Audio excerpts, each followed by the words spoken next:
Now, let's learn how to sync Google or Outlook Calendar with your Shopify.io sub account. So first, let's go to Settings and enter the Integration tab and click on Google or Outlook. Since let's disconnect this first.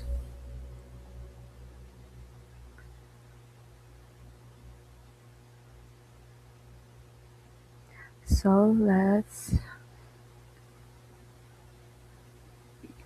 connect the Google account,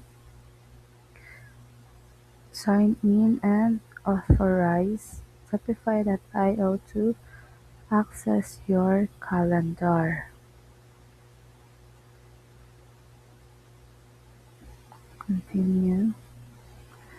And once connected, your Shopify.io appointments will sync in real time with your personal calendar and avoid double bookings.